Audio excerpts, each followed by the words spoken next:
السلام علیکم۔ صفا زمان ٹی وی میں خوش آمدید۔ طارق بن زیاد کا شمار ان عظیم فاتحین میں ہوتا ہے جن کی شجاعت، ہمت اور بہادری کے کارنامے تاریخ عالم میں سنہری حروف سے لکھنے کے قابل ہیں۔ طارق بن زیاد فاتح اسپین کے نام سے جانے جاتے ہیں۔ یورپ میں اسلامی سلطنت کا آغاز اسی عظیم سپہ سالار کے ہاتھوں ہوا۔ طارق بن زیاد نے ایک مختصر فوج کے ساتھ بہت بڑی فوج کو شکست دے کر دین اسلام کا پرچم بلند کیا تھا۔ طارق بن زیاد الجزائر میں 670 عیسوی میں پیدا ہوئے۔ ان کے والد کا نام زیاد جبکہ والدہ کا نام حلیمہ بی بی تھا۔ ان کا تعلق شمالی افریقہ کے بربر قبیلے سے تھا۔ وہ بہت بہادر اور لڑاکا قوم کے لوگ تھے۔ قبول اسلام سے پہلے بربر قبیلے کے لوگ اسلام کے سخت مخالف تھے۔ موسیٰ بن نصیر کے حسن سلوک سے وہ مسلمان ہوئے۔ موسیٰ بن نصیر شمالی افریقہ کے حاکم تھے۔ اس زمانے میں شمالی افریقہ میں مسلمانوں کی حکومت تھی۔ اسلامی سلطنت میں امن و امان اور خوشحالی کا دورہ تھا۔ اس کے برعکس یورپ کے ملک اسپین میں روڈرک کی حکومت تھی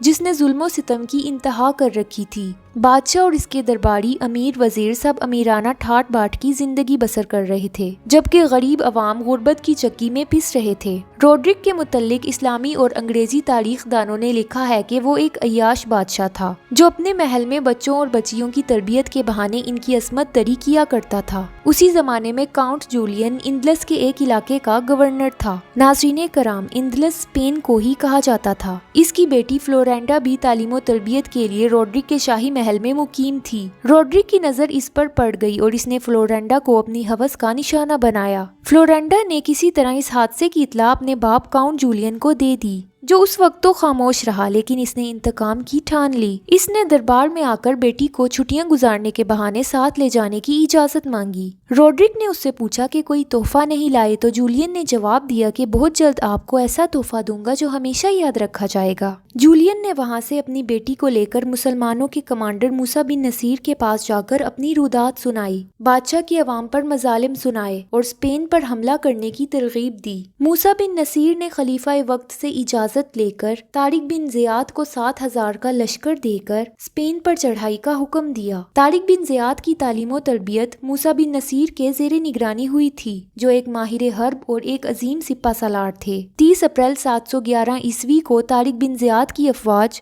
ہسپانیہ کے ساحل پر اتری۔ ناظرین کرام، ہسپانیہ بھی اسپین کو ہی کہا جاتا تھا۔ انہوں نے ایک پہاڑ کے نزدیک پڑاؤ ڈالا جو بعد میں طارق بن زیاد کے نام سے جبل الطارق کہلایا۔ مغرب میں اسے جبرالٹر کہا جاتا ہے۔ جنگ سے قبل انہوں نے اپنے تمام بحری جہازوں کو جلا دینے کا حکم دیا تاکہ دشمن کی کثیر تعداد کے باعث اسلامی لشکر بددل ہو کر اگر پسپائی کا خیال لائے تو واپسی کا راستہ نہ ہو۔ اس صورت میں اسلامی فوج کے پاس صرف ایک ہی راستہ باقی تھا کہ یا تو دشمن کو شکست دے دیں یا اپنی جان آفریں کے سپرد کر دیں۔ یہ ایک ایسی زبردست جنگی چال تھی کہ جس نے اپنی اہمیت کی داد بعد میں آنے والے عظیم سپہ سالاروں سے بھی پائی۔ جب اندلس کے ساحل پر طارق بن زیاد نے اپنی فوجیں اتارنے کے بعد اپنے بحری بیڑے کو آگ لگا دی تو ان کے فوجیوں نے کہا کہ تمہارا یہ عمل عقل کی روح سے غلط ہے، اس لیے کہ ہم اپنے وطن سے دور ہیں۔ طارق بن زیاد نے اپنے ساتھیوں کی یہ بات سنی تو جواب دیا کہ ہر ملک ہمارا ملک ہے کیونکہ وہ ہمارے خدا کا ملک ہے۔ جذبہ جہاد و شہادت سے سرشار مرد مومن کسی باطل قوت سے نہیں ڈرتا اور وہ تمام دنیا کو اپنے مالک حقیقی کی ملکیت سمجھتے ہوئے اور جغرافیائی حدود سے بے نیاز رہتے ہوئے ہر ملک و علاقے کو اپنا وطن سمجھتا ہے۔ اس کے بعد 7,000 کے مختصر اسلامی لشکر نے پیش قدمی کی اور 19 جولائی کو عیسائی حاکم کے 1,00,000 لشکر کا سامنا کیا۔ آخر کار دشمن فوج کو شکست ہوئی اور شہنشاہ روڈرک مارا گیا۔